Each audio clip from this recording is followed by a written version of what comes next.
starting the live. Alright, it's not. Oh, yeah, that's a better angle. Great. How do I look? How many viewers do you get on your live? Not as many as. Oh, I was going to say not as many as Zara. It's the girl in a Facebook group that we're in.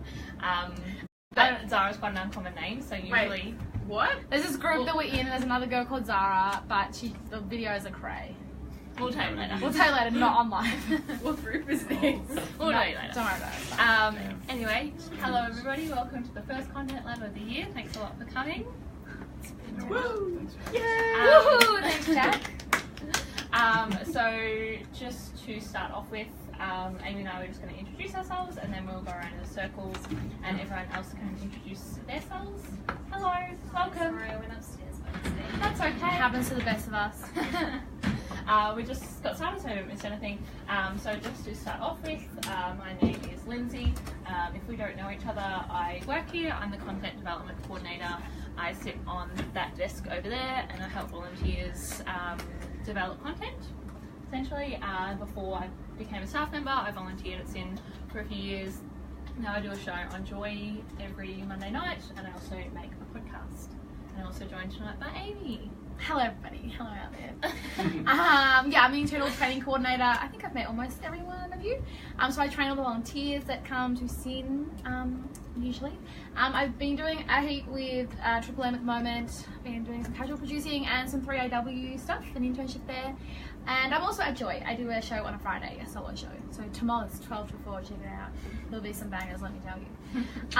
So yeah, that's me. Great. Maybe now if we can go around in a circle, if you could just introduce yourself, say how long you've been at SYN, what you do here, and what you're looking to get out of tonight. My name's Caitlin. What's your surname? Mountford. I did an internship with SYN in like 2015, and I went overseas for a couple of years. I just got back, and so I did like volunteer training, and now I'm going to start doing some like school teaching for schools on air. Yes. Yeah. Oh, and hoping to just a bit of a refresher and kind of get some good ideas and things. Yeah, cool. I'm Luke, everyone. I have been involved with SYN since November last year, and I am one of the music managers, and I also host on the hip hop show. What are you hoping to get out of tonight?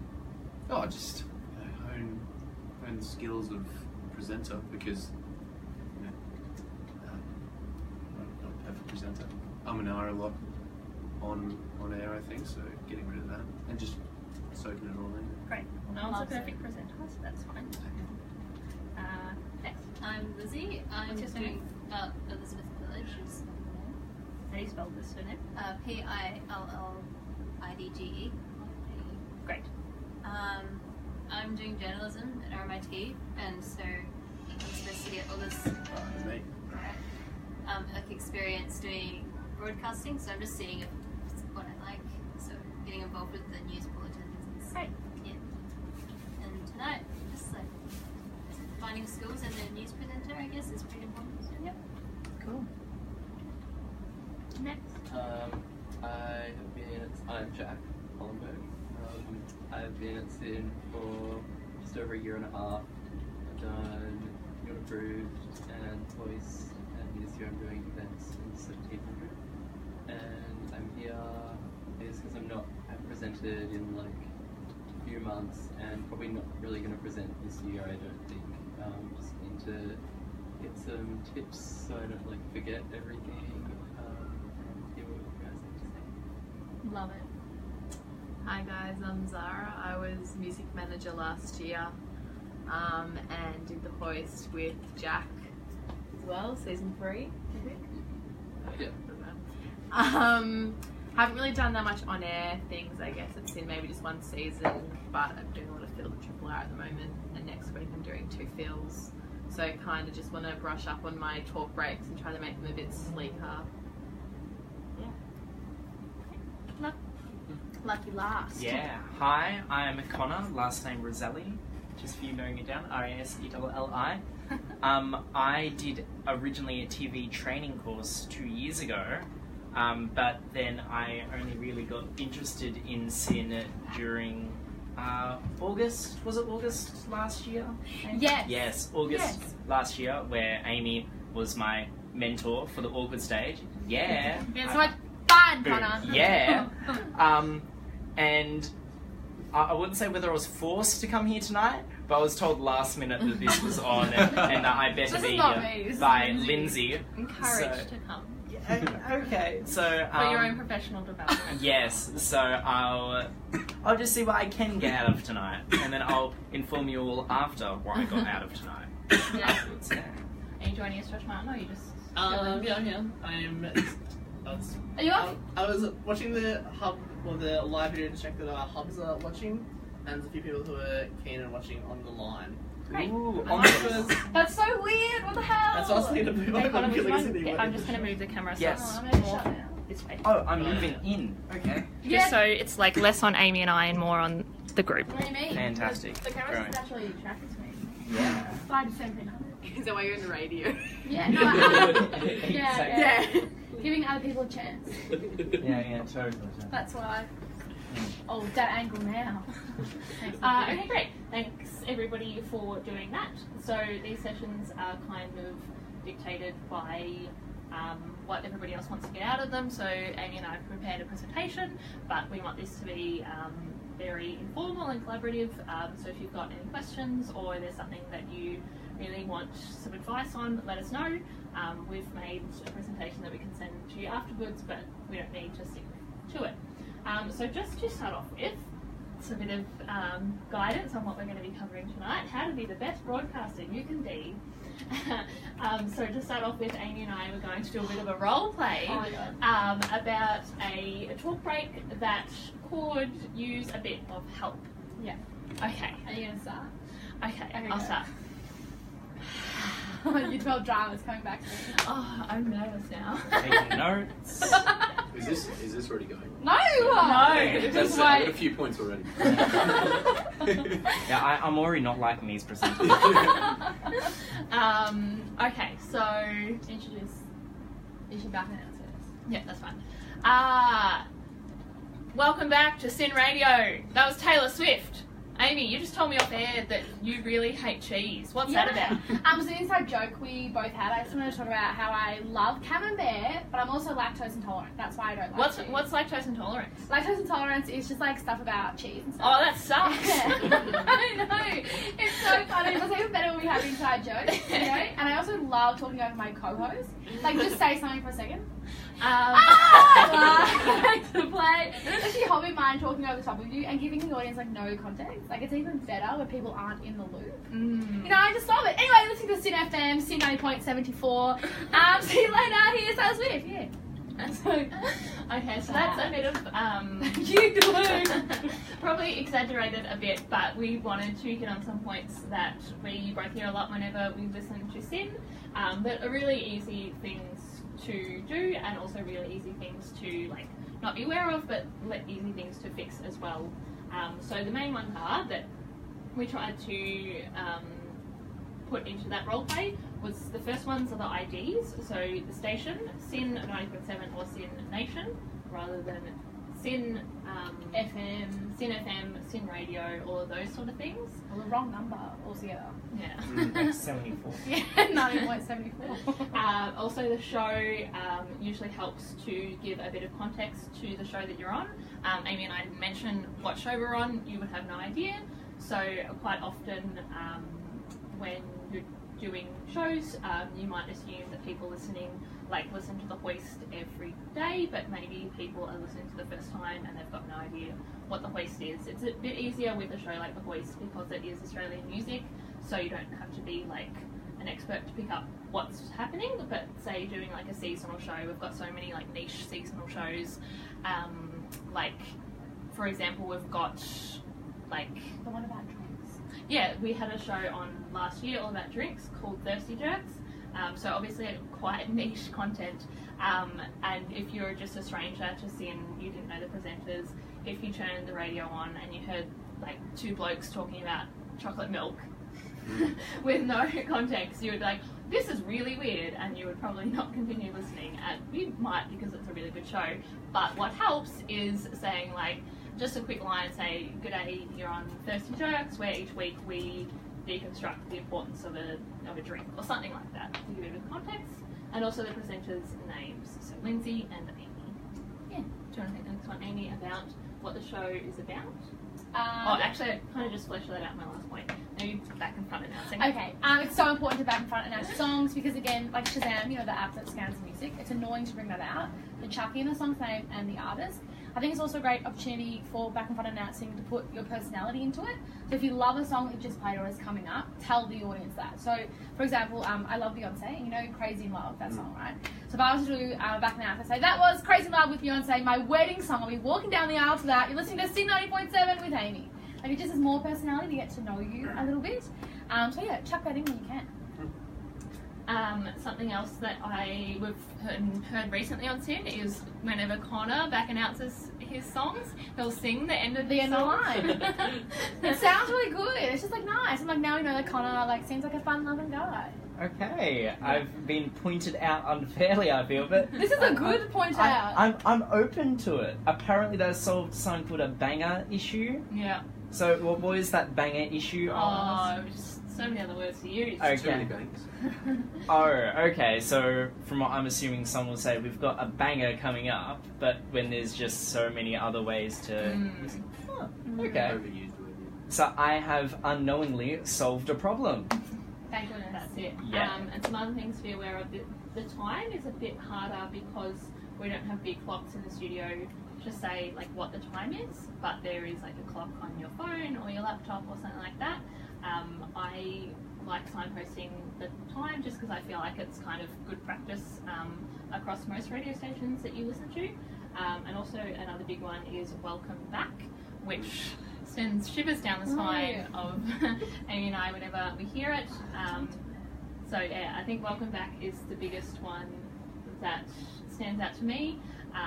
The reason why we don't say welcome back is that if you're doing a radio show, the music is part of the show, so you're assuming that your audience are coming along with you and listening to your music just as much as they're listening to your talk breaks, because that's just as important to a radio show. Like The Hoist is a show about Australian music.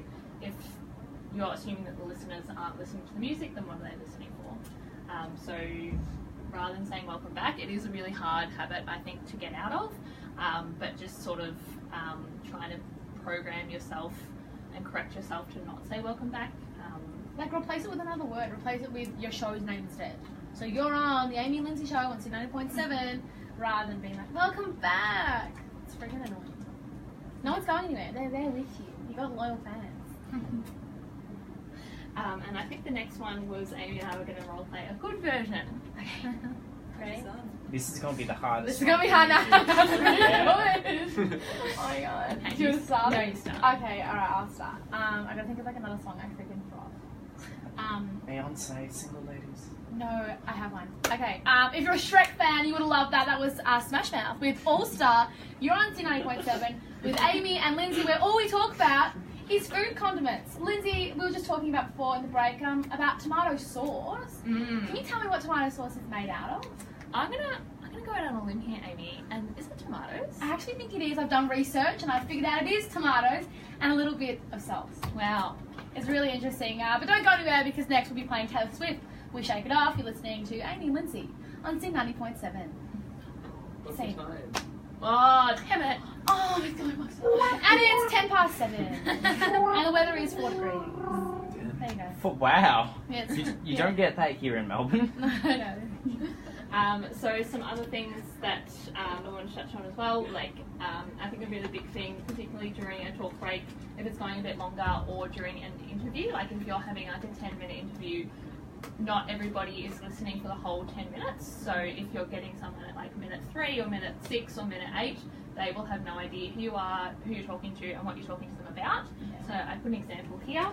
If you've just joined us, you're on The Hoist, and we're chatting to Susie Sue from the band The Susans, whose album, Whose Sue Is It Anyway, came out today. Susie, tell me a bit more about recording your album in California. How did that happen? So just kind of like signposting throughout a talk segment. It sounds a bit silly to do it yourself because you know that you're talking to Sue because you've been talking to her for the last 6 minutes, but a listener who's tuned in doesn't know. And also, I find it really annoying when you're listening to the radio and the interview is really good, so you want to like look them up afterwards, find out their album, when are they touring, what's the film about, how can I watch it, all that sort of stuff, but you don't know who the person's name is and how to find out more information. So just constantly signposting who talking to. Yeah, I also think it's like, think of your attention span. Like my attention span is like maybe 3 minutes at most. So people usually, it's actually 20 seconds, but I'm trying to be good. But yeah, obviously people are going to keep listening. So I think of it that way. Put a song in the middle. Just better than a long 20-minute interview. Another thing, Amy, do you want to touch on like social media, text line, podcast? Yeah, so I think you cannot plug your social media enough. Stuff like our flagship, so Get Serial Boys have their own Instagram and Facebooks. I don't think you can say it enough. I also think social media is really good for fillers. So often if at the end of the segment you've signposted, you've mentioned the song in front and back announcing, that type of thing, chuck in your social media. Like don't go anywhere because hey, you can check out what we're doing behind the scenes on the Instagram at The Hoist. Just plug it as much as you can. I think it's cute. What was the other one I had to say? Podcast. And podcasts, of course. So it's good if you guys are doing an interview. You can always say, if you missed the interview, check it out on the SYN website, syn.org.au. But it's also important, I think, to spell the website out, because often people think SYN is SIN. Spell it out, because then they get a plug as well for their interview. Your guest loves it. It's just always good to do that. Yeah. And also, like, if you're telling listeners that they can catch up on the podcast afterwards, put the podcast up. If it's an interview, like, put the interview up afterwards. Yeah, I think if you're saying that and if you like maybe you missed some of it or you want to listen to it again, it's always handy to say something and then actually do it. Another thing that I wanted to mention was talking about stuff off air. So Amy and I did that in our first role play where we were like, oh Amy, you just told me something off air, like in the break, this inside joke that we have. I would encourage you to try and limit those kind of things as much as possible, because the listeners weren't with you when you're off air, the microphones were off, they weren't involved in it, so they can't really join, they can't really feel a part of that. So if something that was relevant was said off air, how would you bring that in? Rather than saying like you were saying off air just before. Well, if it has something to do with like a segment you were talking about, you could say, hey, we were talking about tomato sauce before, and Lindsay in the break found a really good fact about how much sodium's actually in it. Yeah. That's got still context behind it, I think. So Yeah, as long as you're yeah, still yeah. filling the listener in, that's okay. It's just annoying if like straight thing you say, yeah, in the break we're talking about it, but Yeah. like, no, but tell us like what was happening. Yeah. It's easier to follow. And Yeah. also like in the way that you frame it, like even if you were talking to your co-host about something like off air or last week or something like that, you don't necessarily need to tell the listener that. So you don't need to say like, oh Luke, what was that thing that you were telling me about last week? You could be like, oh Luke, you went and saw the Susie Susans last week, how did it go? Yeah, they were. You just love So that. weird. Don't you? But I heard my tone and was soon. Yeah. Aye. Bottom. Great, does anyone have any questions at this point? Whoa, everyone's just ringing hands. One at a time. Some other co-host things that you can do. So a big one that my co-host and I use in our show at Joy, because at Joy they've got they're really strict with the sponsorship announcements, and they need to be played at 13, 27, 42 and 55 on each hour. So our talk breaks are quite, we don't play any music, as we usually don't play any music, so our talk breaks are quite strict in that respect. So what we love to do is when we're coming up to like 13, 27, 42 or 55, doing like a whirly to each other. So say like if we have to play sponsorships at 9:13, at about like 9:12 and a half, we'll start doing like a whirly. This is really useful for interviewees as well. Like we brief them beforehand and say like at 9:12 you'll see us doing this. Don't stop in your tracks, just finish your train of thought and don't start another one. So then we can, like everyone has finished saying what they're saying, and then we can go to the sponsorship announcement on time. And that's a good way as well, rather than saying like, oh Amy, hold on a second, we actually have to go to a sponsorship now. Yeah, we'll be back in a sec. Yeah, so clunky, like not needed. Yeah, so just... I call them the rodeo. Like that's what I always thought it was, a rodeo. Yeah. Eye contact's also a really big thing when you guys are doing radio shows, because you can't mid-break, like, can you shut up for a second, I need to talk. Like the death stares are always really good if you're trying to tell them like, hey, it's my turn to talk. If you're trying to motion to your co-host, the panel's just like stop working, and you need help or something, at least you can like eye contact, that type of thing. But I think it's good communicating ideas across from each other, but in silence. Yeah, like a mime. I know one thing that when I do on my group radio show is that we always, each of us will have a piece of paper and a pen. So that if anything goes on and anyone's got an idea that they want to pass on, we'll write a note, then give it to the next person, and that can prompt that person to then say something maybe. Yeah, good thinking. It's a good one. This is another point going back to what I was saying before, in terms of like the whirlies and making sure you wrap up your talk breaks on time, is also to be aware of like how much time you're talking for and how much time you want the segment to go for. So I'm not sure if anyone's using run sheets. I love a run sheet. And just sort of being aware that like, okay, Aimee and I are going to talk about cheese for 3 minutes. And like if it's a really interesting conversation about cheese and we've had like a bit of listener engagement, it could stretch out to a couple more minutes, but also being aware that like when to wrap it up as well.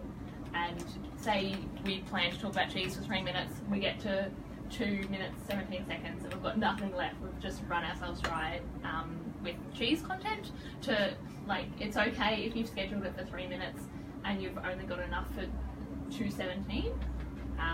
We both think that it's better to keep it short and sharp and like throw to a song if you've run out of stuff to say, rather than like trying to drag it out for another Couple minutes. like 43 seconds. Yeah, ain't worth it. Do something else. Plug your social media. Plug your social media at the end. It's really good. Aimee, do you want to talk about umming and ahhing and waffling and that sort of stuff? Oh yeah, love a good and ah. So it happens all the time. Luke, you say you did it before. Yeah. Yeah, I know what mean. Yeah. Obviously it happens as a natural thing, but if you're noticing it, that's when it's getting a bit awkward. What I tend to do if I want to or ah, just take a breath or just pause. It's just as natural as saying an because it's not a long little word. And a pause sounds much better than you umming and ahhing because it makes you sound a bit nervy and the audience will be like, oh no, are they okay? We don't want that. So breaths instead of ums and ahs. The waffling thing as well, every time I do a segment or a show, I always come in unprepared. I give any run sheet, but I come in with like dot points of what I want to talk about. So that way I stick to what I'm trying to talk about and don't waffle on. So if I'm talking about cheese, it might be like, talk about where cheese comes from, then talk about why I like cheese, then talk about my lactose intolerant issue. So at least you know where you're going and you're not going to waffle because there's no new ideas there, just stick to what's there. Just planning, guys.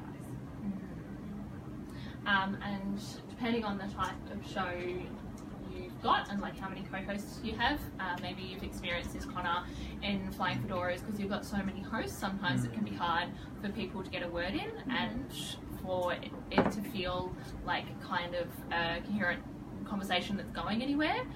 How do you guys sort of navigate that? Do you have someone who's kind of leading it? What we would definitely do is that we'll stick with the run sheet and then have the dot points. But in regards to someone leading, if it's a general conversation such as, oh, this is what's happening in the news, it will be someone will say something and then we'll use our writing method. So then someone may point to an arrow and then hand that piece of paper to someone, and that will mean say this.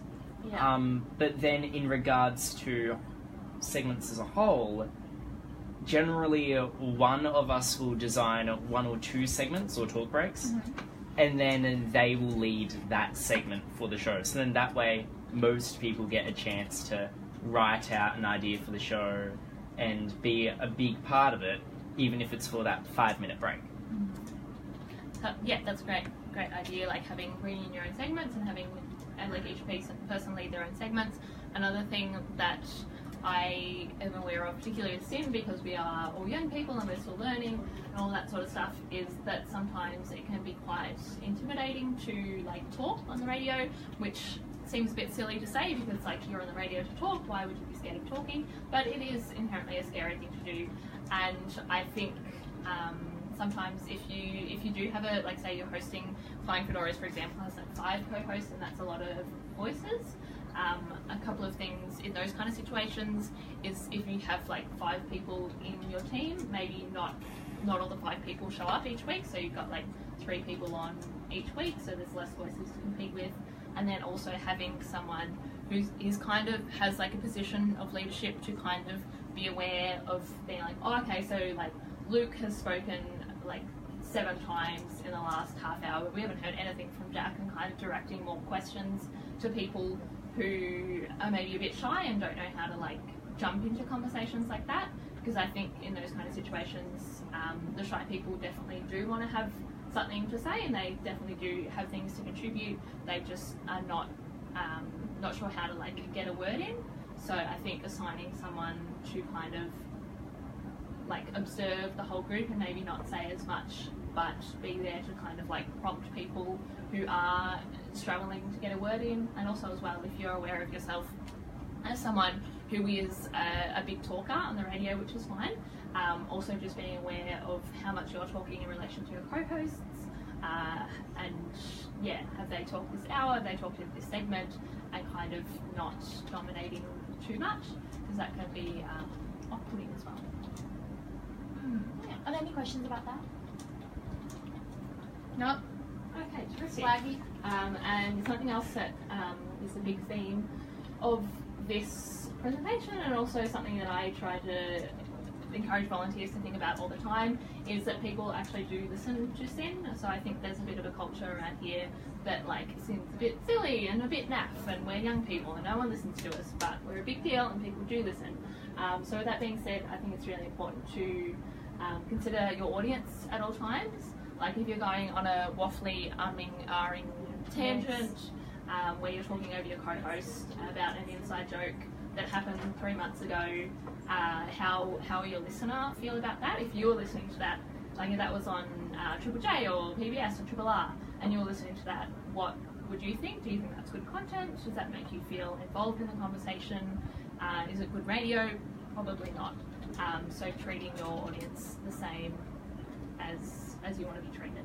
Yeah, last night, Maddie, the EP of the Hip Hop Show, actually posted in our chat that we got an Instagram message from someone just saying how they were listening, they really enjoyed the show. They like, named particular songs that they really liked and like segments and stuff like that as well. So that made me realise people actually are listening as well. So it was it's pretty cool.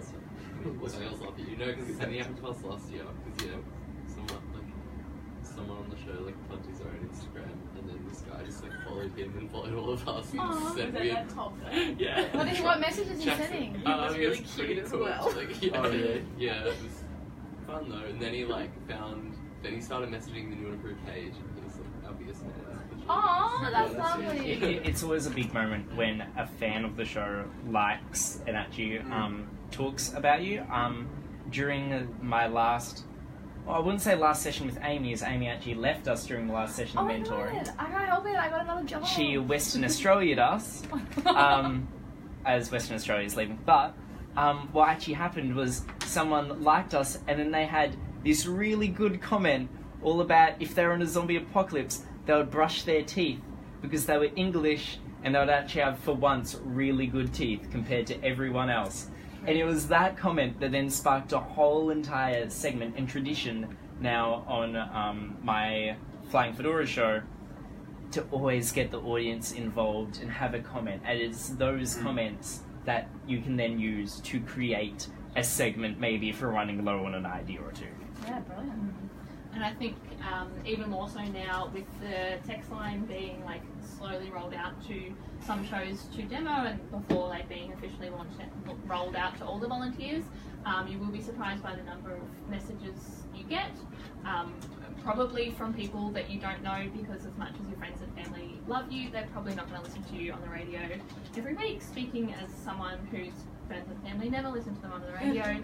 Oh God, I do. I listen to you every day. Oh, that's enough. So you will get a lot of a lot of messages from people that don't know you, which brings me to my next slide, which is this is a quote from Belle Jackson at SYNCAT this year. Some of you were there, some of you weren't. But something that really stood out to me with that presentation was that she said, talk as if all of Melbourne is listening, which is a really good point, particularly on FM, but on Nation as well, as SYN has the frequency reaches all over Melbourne, so everybody in Melbourne could be listening. You never know. So talk as if, yeah, you're talking to all of them, but then also try and make it a bit more personal as well. Kind of what Aimee was saying before about like adding your personality into your songs a little bit. Can you maybe speak on that a little bit more about like connecting with listeners, because there is like, particularly at Joy, their listener engagement is quite high, so it is I think it's also important to like the language you're using. So rather than saying, oh, I love doing this, you kind of refer to the audience, like, do you like doing this? Because I'm about to talk about how I love dealing with my lactose intolerant issues. Whatever it is. It's good to like change the language up so we are including everybody. And like Lindsay's saying, people are listening, they want to be engaged. Social media comes into it as well, so it's good to plug stuff, get them involved, so you feel like we've got like a listenership doing stuff with you.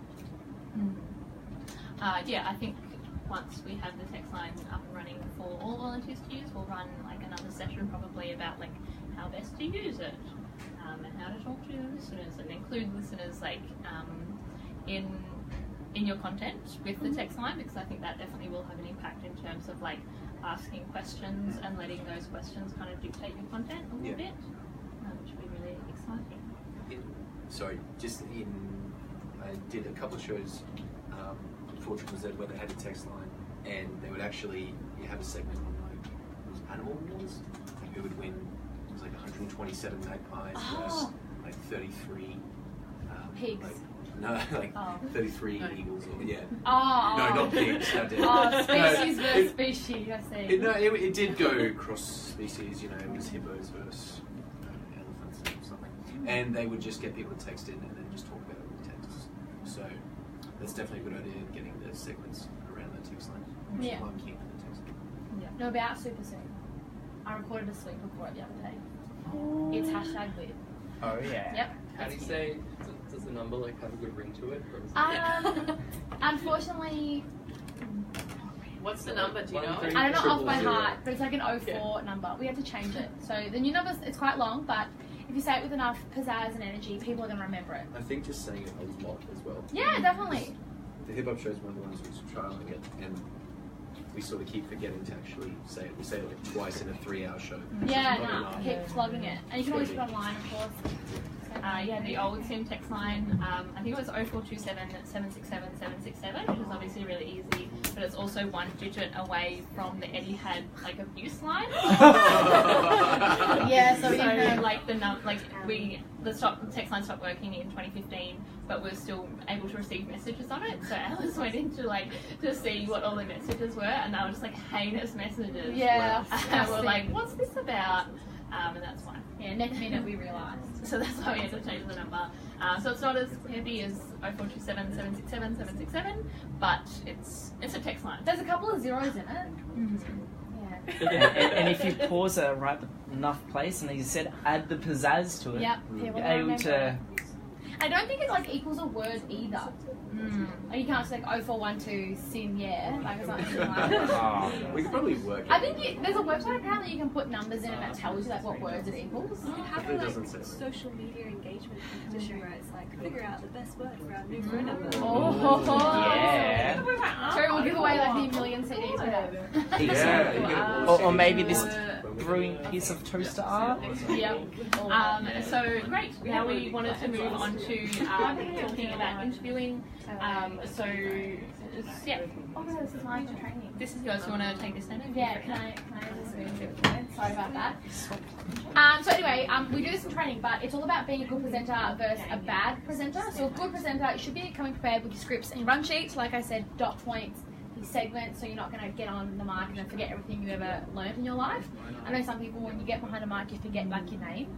So just jot it down. There's no shame in doing that at all. You always identify your IDs, so our station, your name, that type of thing. Just keep saying it, because like we said, everybody does listen despite just thinking your mum does. So you know, who knows? You could be next Hamish and Aimee or Zan Rowe, whatever you want to be. A good presenter also likes to speak confident and clearly.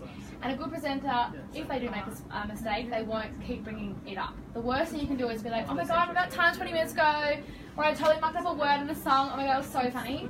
And then another 10 minutes later, do the same thing. No one knows when you make a mistake, just move on. Life will be okay. Yeah?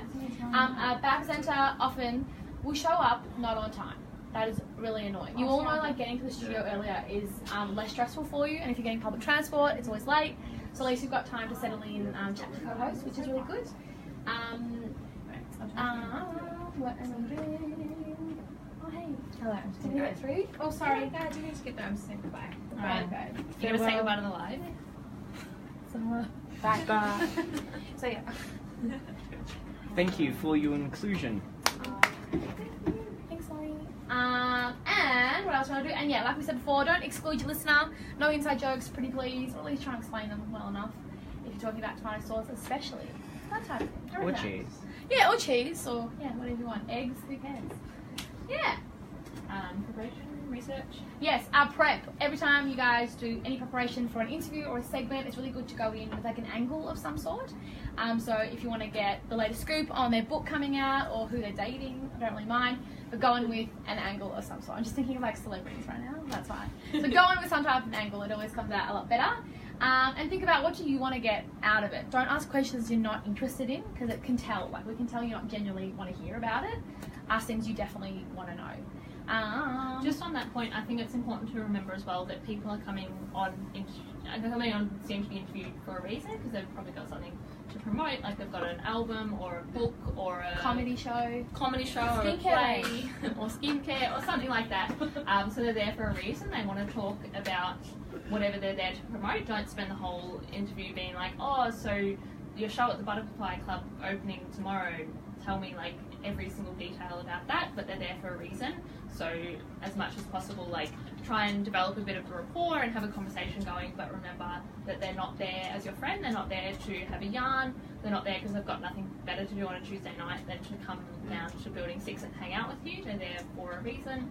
So it's up to us to make sure that we're able to facilitate that for them. Yeah. Before an interview, when I do like the explanation of all the media law and that, I always ask them if there's something that they want to talk about. Yeah. Forward in particular. That's really good. It's almost always, I've got the show coming and I've got a song that's just released. Just make sure you hit all the points. Yeah, it's just good to see if they have something that They wanna explicitly add. ask, what did you come here for? So, Yeah. Yeah, and also it can't hurt as well to say like, is there anything that you don't want us to talk about?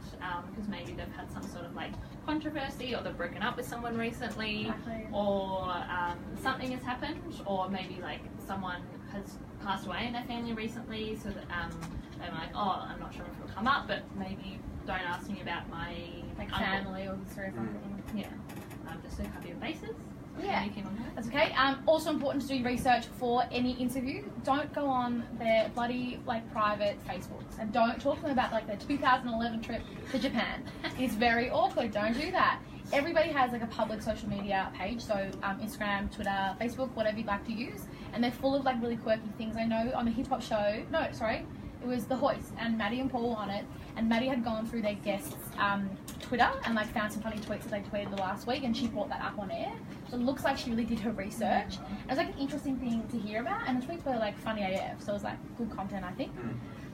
Check for Bandcamps and Triple J Unearthed if they're musos, because often they'll put a lot of their info for upcoming shows or some merch they might have, so there's always things you can check out there.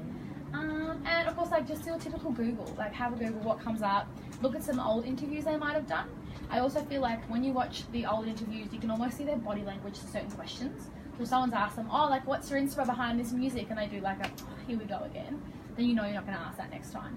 So it's always good just to do a bit of like background info on them before they come in, because it makes you look really good, I think. I think that point about like Maddie sussing out the guest's Twitter account is a really good one, because they've probably been asked 45,000 times like, what's your inspiration, what was the process like behind writing the song, all of those sort of questions. But if you can find like a little nugget that they haven't been asked before, also maybe like even a silly kind of question. I remember an interview that I did on The Hoist like several years ago, and my co-host asked our guest if she was an emoji, what emoji would she be?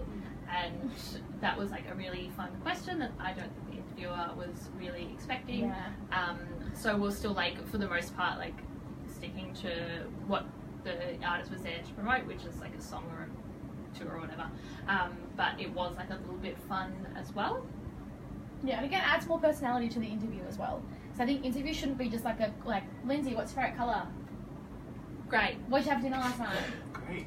Biscuits. What's your favourite animal? Sloth. Yeah, see, it's boring when it's back and forth, whereas if it's a conversation, so if Lindsay said, yeah, my favourite colour was, what was it? Great.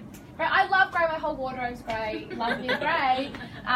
It's good because, again, you're having a conversation, it's not like this weird stilted back and forth, so don't be afraid to go off script just a little bit so you can still make that conversation even better. And also on that point, in terms of like having a conversation with your interviewee, not between your co-hosts. Like if you're listening to an interview on the radio, you don't want to hear Aimee and I talking about the colour grey and how many grey jumpers we both have, and oh my god, Topshop, just actually not Topshop, they've got no business. 50 Shades of Grey. 50 Shades of Grey. And all of this sort of stuff, and then we haven't heard from our interviewee in 2 minutes because Aimee and I have just been talking about the colour grey. So I think it's important to like check yourself as well. Like, have you heard from the interviewee in the last 30 seconds? If you haven't, you've probably been talking for too long, so you should pass it over to them. Yeah. Is there any other specific details with phone interviews, as you can't exactly judge a interviewee's body language over the phone? Yeah, I think it's like tone of voice. Tone of voice. I often like to think about that just to make sure, like when I ask a question, did they go a little bit quiet because that usually sounds like they're uncomfortable and don't want to talk about it, or if they're giving you short answers towards a question, something about like their family have asked something, then you go, alright, let's just like steer clear of family matters, because obviously it's uncomfortable. On phone interviews though, if you are pre-recording the interview, like say in the training studio, it's really important, I always do this, is get them to like give you permission to record it, and then you can check the levels afterwards. Number one, just a good legality to have, so you know they're not going to sue you anytime soon, but it's just good to check your levels, because when it's like, you know, on phone, you never know. So, yeah. And I also feel like with phone interviews, you can kind of start establishing that rapport like from when you first pick up the phone. So if you're like, oh g'day Connor, it's Lindsay calling from Sin, how you going? Yeah, good, thanks, how are you? Yeah, not too bad. So it's 7:27, we're in a song at the moment, we'll bring you on at the end of the song. Have you been on radio before? Yeah, I have a few times actually. Okay, great. So even though you've been on radio, I'm just going to go over a few things. So with SYN, we're a use-based license, so you can't promote drugs, alcohol, or ticket prices. You can say that you're playing at your show's opening at the Butterfly Club tomorrow night, but just send listeners to the website. Don't say that tickets are $25. Other things to be aware of is that it is breakfast radio, so if you can try your best not to swear, that'd be awesome, and all of those kind of things, because I feel like having those conversations kind of gives you quite a bit of authority over the conversation, and kind of shows them that you're the boss a little bit, not that you want to like be threaten them. Yeah, not that you want to be threatening, but I think personally for me, some of the struggle that I have with phone interviews is that you can't read their body language, and I feel that like that takes a bit of power away from me, at least personally. So I think if you're like reiterating all of these points that they would know before, because they've done radio before, as we just heard from Connor, but just so you kind of have a bit of an upper hand in that kind of situation, and you can hopefully control the conversation a little bit more. Next slide, during the interview. During the interview. So especially if it's in person, be mindful of your body language. So I've got my legs crossed at the moment, but say Zara and I are doing an interview, it's important if you are going to cross your legs, like if I'm wearing a skirt, I often will cross my legs, is cross them towards the person you're interviewing. Because if they're away, it looks like I'm totally uninterested in talking to Zara and don't want to be there. Same as like when you cross your arms as well, like already I look like I'm too cool for school, don't want to be there. And we don't like, you know, in your pockets, doesn't look very good, it's kind of gross. Maintain your eye contact, so if you are doing a TV interview, make sure you're looking at your co-host, guest, the camera, so we can get all those different angles and it covers all bases, which always looks good. And don't talk over each other, please. Like Lindsay and I did before, that was an awful example in our radio segment. We don't want to talk over each other. And listen to the interviewee. So you know how we were talking about having that conversation? If you're actively listening, you can literally make any conversation out of like one question. So about the grey, we spoke about 50 Shades of Grey. You can get a lot out of it if you just listen to your guest. I think that's also the hardest part of interviewing as well, because you have to be aware of so many other things, like how are the levels, like are my headphones working, what time is it, have they just sworn, do they just promote ticket price, all of these sort of things, and also like thinking about like what question am I going to ask next, and always trying to like think ahead. So I think that's one of the, at least for me, that's the hardest thing about interviewing that I find is just listening at the same time as doing everything else. It is a skill that we'll all work on for the rest of our time in media. So it's okay if you're not. It sounds really silly as well, because like to say that the most important part of interviewing is listening, because like obviously it is, but it's hard. It's hard. And then obviously the last thing with that is you're representing SINs, who should be making this interview a positive experience for the person coming in, because they'll come back again, they'll promote us a little bit more, so we get even cooler people coming in. They just keep that a positive experience for everyone involved. Almost everyone. Oh yeah, this was an example. I'm not playing it because the audio logs were a bit dodgy, but I can send you all a MP3 of it afterwards. This was a really good example of an interview that I heard on the first day back of the season on Get Serial. The three co-hosts interviewed this woman named Aimee, who was a digital data expert, which, if you heard that title, is probably not the most exciting topic in the world. Maybe for Panorama it is, but probably not for breakfast radio. But I think that was a really good example of making what could potentially be a really dull interview into something really, really interesting. Yeah, engaging. Yeah, they asked really good questions. Everybody had like equal turn at asking questions. They made it really relevant to young people. I think the Aimee was talking about like new research that they had about like data collection, like something like that. And there are a lot of questions about like, what does this mean for young people? How can young people like protect themselves online? All of those sort of questions, which made it really interesting when it could potentially have been quite boring. But they did a really good job, so I can send that afterwards. Yeah, love it, that one. I think the final question is our questions / wrap-up slide. Are there any questions at this point? How are we all? That's a wholesome question. Is there such thing as being over-prepared? I would consider myself a bit of an over-preparer, in that I probably like get a bit nervous about things, so particularly interviews, like I get so nervous about running out of things to say that I'll just write out 45,000 questions, but then, which is great because like I have done enough research that kind of know everything about them, but then also I feel like that kind of pigeonholes me, because I know that I've got like this very specific outline of how I want the interview to go, and if they say something that I'm not expecting, because I find it really hard to listen, I think that kind of throws a bit of a spanner in the works, where they say something that I'm not anticipating because I've already like planned our entire interview from start to finish, and then I don't really know where to go with that. So I think, yeah, there definitely is a thing about over-preparing. Yeah. That's why, like when I was saying, when you do segments, just dot point what you want to do, rather than like scripting it word for word, because that's when I feel like you muck up what you're trying to say, because you're focusing on like saying that sentence word for word which you've written. Yeah, and also I think with segments as well, like, if you are planning them too rigidly, then that would sound quite rigid on the radio as well.